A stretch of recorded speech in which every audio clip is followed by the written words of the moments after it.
Welcome to Bloom with Bobby, where women from all walks of life share their story. And parts of that story is compared to a particular blooming flower. I'm Bobby Hobson, and my guest today is ordained minister. She has a master's of divinity. She is a women's ministry leader, and she is the founder of WomanGU, and she will explain that. Welcome, Minister Thornton. Thank you, Minister Bobby. I'm so excited to be here. That's WomanGU for Woman God Uses. Awesome. Now, Minister Thornton chose the yellow peony as her flower of choice. I'm going to show it to you right now. See how pretty it is yellow. Gorgeous. Yes, it is. Now, Minister Thornton, tell us how you and the yellow peony connect.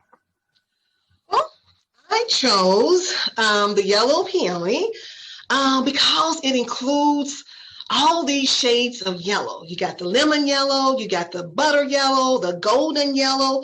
And as I was thinking about these different shades of yellow, I thought about the boldness that they represent, the sunniness that represent, and enthusiasm. And so I consider myself to be bold and optimistic and positive thinking. And that's what I look at when I think about the yellow peony. Also, the yellow peony talks about new beginnings. And that is probably what drew me to that flower the most, because I've had numerous times of new beginnings, and new beginnings seem awkward at first and a little bit uncomfortable. But I'm learning now, just like with flowers, that's a part of the growth process. It is. And I want to get a little bit into, first of all, this WomanGU. Tell me a little bit about this ministry that you have founded. Tell us a little bit about that. Absolutely. Woman God Uses. I used to say that, look, I'm a woman God uses. I used to just say that. That was a nice little cute little phrase. But as I've grown in ministry and grown in my Christian walk, I remember God uses us now in awesome ways. And sometimes they're not glamorous. And being open to really surrendering ourselves in the will of God, I think really has opened this door for being a woman God uses. Oh, wow. Now, we know that we are impacted by others. We can't get where we are without that. Mm-hmm. And even when we were very, very young, in our younger years, our older years, there are other people who don't know, they prayed for us. Mm-hmm. They impacted our lives. They spoke into our lives.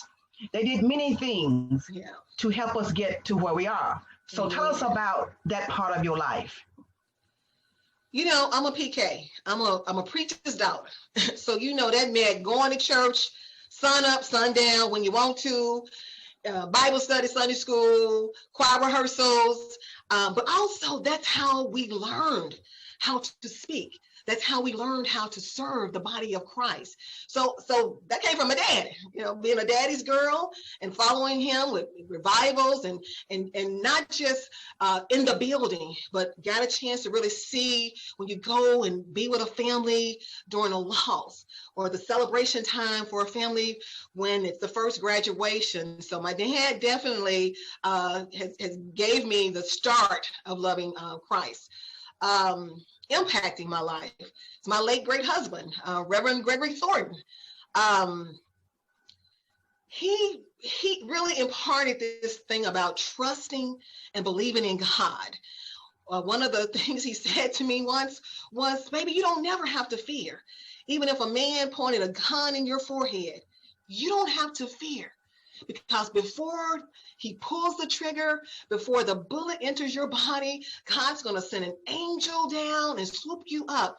And so that belief that God has my back, that God has me in his arms has really been in this being a widow, raising the kids, left to raise 2 kids. I had to fall back and know that God got my back and God is taking care of me.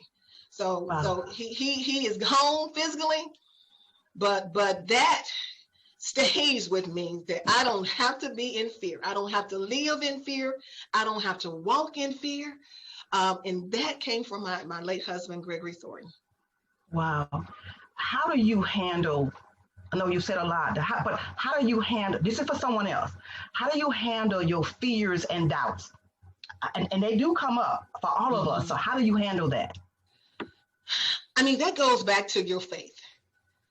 My children will tell you, my mama believes in God, the faithfulness of God, that no matter what the circumstances, no matter how dark, how gloomy, how exhausted your bank account is, how empty, your faith is what can allow you to remove those fears that will paralyze you.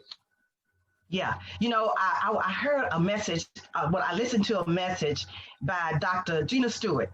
And I heard her, I wrote this stuff down when she said that. She said, pray, persist, pursue, and retrieve. I had to write that down. Amen. Because that is absolutely what we have to do. Yes. Now, yes. How did you know when you were walking, when you started to walk in your purpose, what cues did you have? What did you have? What clues did you have to know I'm doing exactly what I'm called to do? You know, my calling stumbled up on me. As you know, you shared that I received a full scholarship to go to Central Baptist Theological Seminary, a scholarship opportunity that I picked out for somebody else. But I realized as I was looking at the application that it didn't say that you had to already be established. And so when going through those classes and those professors and really opening myself up to God, because God is so much bigger than our local churches sometimes. He's so much bigger. And I didn't go to seminary thinking that I would be one day an ordained minister. I just was going to class. I was just soaking up that word. And the latter part of 2017, I felt this like, I'm a preacher, you know, and went to tell my pastor and, you know, did all the local stuff that you have to do, the process, the protocol. But that, I was about to give away my blessing. I was going to give away my blessing.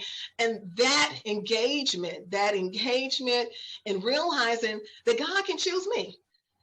I mean, I had a husband that was a pastor, my dad, brothers. I just fathom that I'm a preacher too. And so that was the experience. The latter part of 2017, when I told my pastor, I'm a preacher.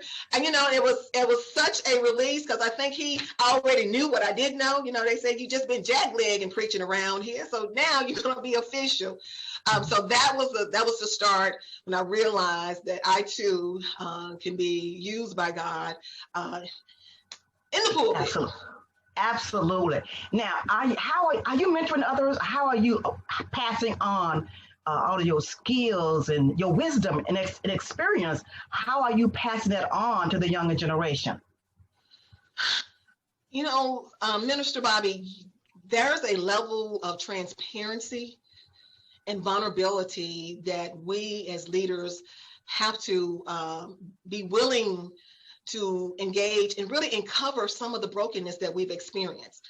When I'm sharing my story, a lot of times people, because they see the movement, because they see the process and they see the smile, mentoring for me is really getting down and being able to share some of those ugly experiences. And I think that allows sometimes for others to stir up their gift.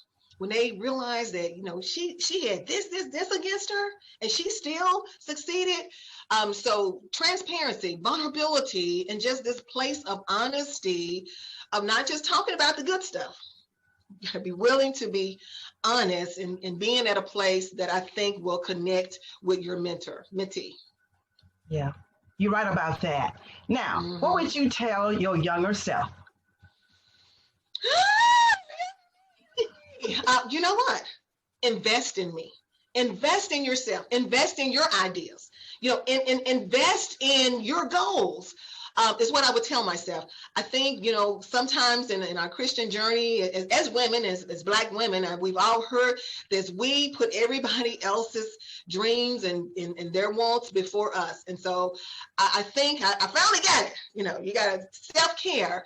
I'm learning it now, but that's what I would tell my younger me. That would have spared a whole lot of, disappointment and I'm not gonna say wasted time, but time that was not well spent.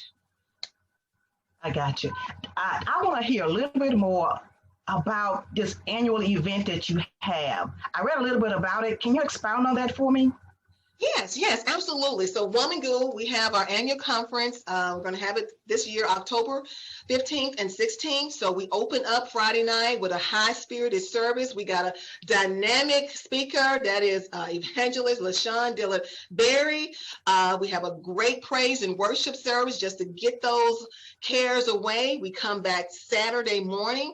That's when we have our scholarship award ceremony. So every year we try to award 2 or 3 young women a $500 or up to $1,000 one-time gift, because we want to sow into your education. We want to sow into, it might be a great new idea that you have as a woman business owner. We want to support that. So that's part of what WomanGU does. We're about building women as leaders. And so throughout the year, we have workshops on leadership.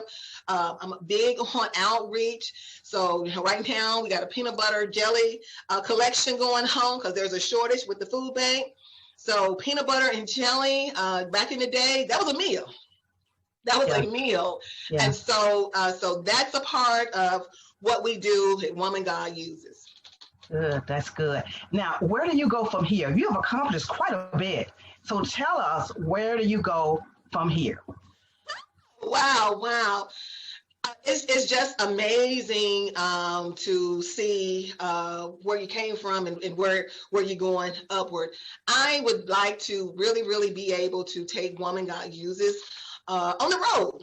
We started this 2018, 2019, we went WomanGU on the road to New Orleans, WomanGU on the road. We went to Louisville, Kentucky. And actually last year, 2020, we were planning to be on the road to Chicago. So I aspire to just really take WomanGU, do our scholarship luncheon in each of these different fine cities, and the fellowship. I do these trips because the fellowship of women together, when we're eating together and you ain't got your makeup on, you really get to talk.